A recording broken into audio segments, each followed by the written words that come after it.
Bismillahirrahmanirrahim. Assalamualaikum warahmatullahi wabarakatuh. Alhamdulillahilladzi arsala rasulahu bil huda wa dinil haq liyudhhirahu 'ala dini kullihi wa kafa billahi syahida. Asyhadu an la ilaha illallah wa asyhadu anna Muhammadar Rasulullah. Pada kesempatan hari ini saya akan memaparkan sebuah materi yang berjudul Psikolog Madu dalam Dakwah Antar Budaya, yang akan disampaikan oleh saya Muhammad Irsyad As-Shodiq dengan NPM 1002022220289. Oke, kita masuk ke dalam pembahasannya. Pengertian dakwah antar budaya. Dakwah antar budaya adalah kegiatan menyampaikan ajaran Islam kepada mad'u, objek dakwah yang memiliki latar belakang budaya, adat, bahasa, dan nilai sosial yang berbeda dengan dai. Karena perbedaan tersebut, dakwah tidak bisa disampaikan secara sembarangan, tetapi harus menyesuaikan dengan kondisi budaya masyarakat setempat. Dalam dakwah antar budaya, seorang dai dituntut untuk memahami nilai dan norma budaya mad'u, menghargai adat istiadat dan kebiasaan lokal, menggunakan bahasa, simbol, dan pendekatan yang mudah diterima, tidak memaksakan budaya pribadi atau kelompok tertentu atas nama dakwah. Tujuan utama dakwah antar budaya bukan hanya menyampaikan pesan keagamaan, tetapi juga membangun pemahaman, sikap saling menghormati, dan penerimaan terhadap nilai-nilai Islam tanpa menimbulkan konflik budaya. Oke, selanjutnya ada pengertian psikolog mad'u. Di antaranya adalah psikologi mad'u adalah cabang kajian dalam dakwah yang mempelajari kondisi kejiwaan, sikap perilaku, kebutuhan, dan latar belakang sosial budaya orang yang menjadi objek dakwah. Psikologi mad'u membantu dai memahami bagaimana mad'u berpikir, merasakan, dan merespons pesan dakwah yang disampaikan. Nah, dalam pemahaman psikolog mad'u juga, seorang dai juga dapat mengetahui tingkat pemahaman, emosi, dan kesiapan mad'u menerima dakwah, menyesuaikan bahasa, metode, dan media dakwah, menghindari penolakan atau kesalahpahaman, menyampaikan pesan dakwah secara lebih persuasif dan humanis. Dalam konteks dakwah antar budaya, psikolog mad'u sangat penting nih, karena setiap kelompok masyarakat pasti memiliki pola pikir dan kebiasaan yang berbeda, nilai budaya dan keyakinan yang beragam, pengalaman sosial yang memengaruhi sikap terhadap dakwah. Oleh karena itu, psikologi mad'u menjadi landasan utama agar dakwah tidak hanya benar secara materi, tetapi juga tepat secara pendekatan, sehingga pesan Islam dapat diterima dengan baik tanpa menyinggung budaya setempat. Oke, selanjutnya ada pentingnya psikologi mad'u. Nah, psikologi mad'u sangat penting nih dalam dakwah, karena mad'u bukan hanya pendengar pasif, tetapi individu yang memiliki perasaan, cara berpikir, pengalaman hidup, dan latar belakang budaya yang berbeda-beda. Tanpa memahami psikologi mad'u, pesan dakwah yang benar sekalipun bisa tidak diterima atau bahkan ditolak. Nah, penting mad'u, psikologi mad'u antara lain juga ada namanya kayak membantu memahami karakter mad'u.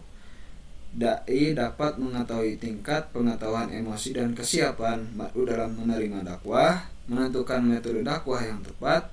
Psikolog mad'u membantu memilih cara dakwah yang sesuai, apakah melalui ceramah, dialog, keteladanan, atau pendekatan sosial. Menghindari penolakan dan konflik. Dengan memahami kondisi kejiwaan dan budaya mad'u, dai dapat menyampaikan pesan tanpa menyinggung perasaan atau nilai setempat, meningkatkan efektivitas pesan dakwah.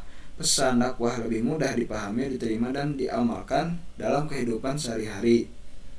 Menciptakan dakwah yang humanis dan persuasif. Dakwah tidak terkesan memaksa, tetapi menyentuh hati dan kesadaran mad'u. Singkatnya, psikologi mad'u adalah kunci agar dakwah tidak hanya benar secara materi, tetapi juga tepat secara pendekatan, terutama dalam dakwah antar budaya. Selanjutnya di sini ada aspek psikologis mad'u. Di antaranya adalah aspek kognitif, pola pikir.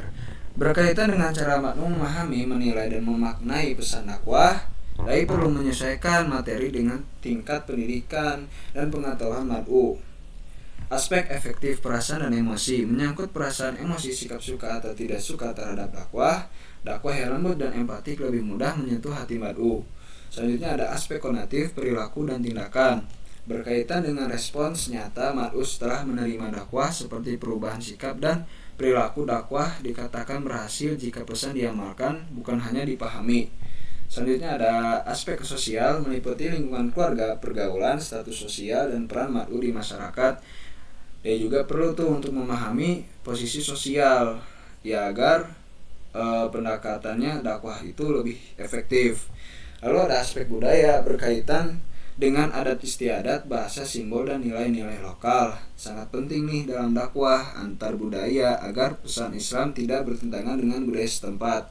Selanjutnya ada aspek pengalaman hidup, pengalaman masa lalu mad'u baik positif maupun negatif dapat mempengaruhi sikap terhadap dakwah, dan dai juga perlu untuk bersikap bijak dan tidak menghakimi.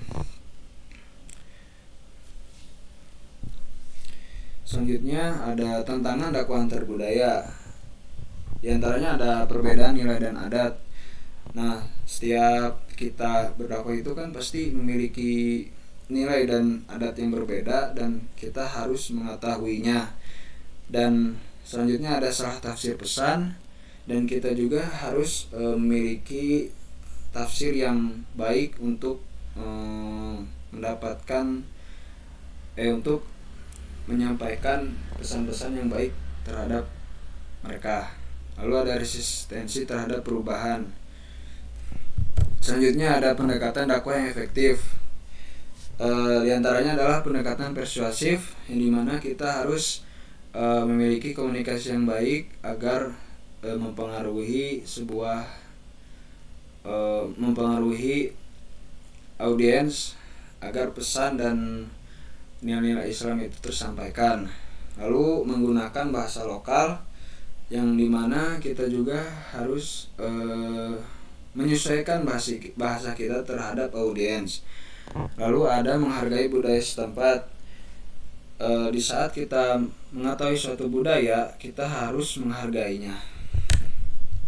Lalu ada kesimpulan di sini. Psikolog mad'u memiliki peran yang sangat penting dalam pelaksanaan dakwah, khususnya dalam konteks dakwah antar budaya. Mad'u sebagai objek dakwah memiliki latar belakang psikologis, sosial, dan budaya yang berbeda-beda, sehingga tidak dapat diperlakukan dengan pendekatan yang sama. Oleh karena itu, pemahaman terhadap kondisi kejiwaan, pola pikir, perasaan, perilaku, serta nilai budaya mad'u menjadi dasar utama bagi dai dalam menyampaikan pesan dakwah. Melalui pemahaman psikologi mad'u, dai dapat menentukan metode, bahasa, dan pendekatan dakwah yang lebih tepat, persuasif, dan humanis. Dakwah yang memperhatikan aspek psikologis mad'u tidak hanya menghindarkan kesalahpahaman dan konflik budaya, tetapi juga mampu meningkatkan efektivitas penyampaian pesan, sehingga ajaran Islam dapat diterima dengan baik dan diamalkan dalam kehidupan sehari-hari. Dengan demikian, psikologi mad'u menjadi kunci keberhasilan dakwah agar tidak hanya benar secara materi, tetapi juga bijaksana dan relevan dengan kondisi masyarakat yang dihadapi. Sekian dari presentasi yang saya sampaikan. Mohon maaf jika ada kurangnya, karena saya masih dalam tahap pembelajaran. Assalamualaikum warahmatullahi wabarakatuh.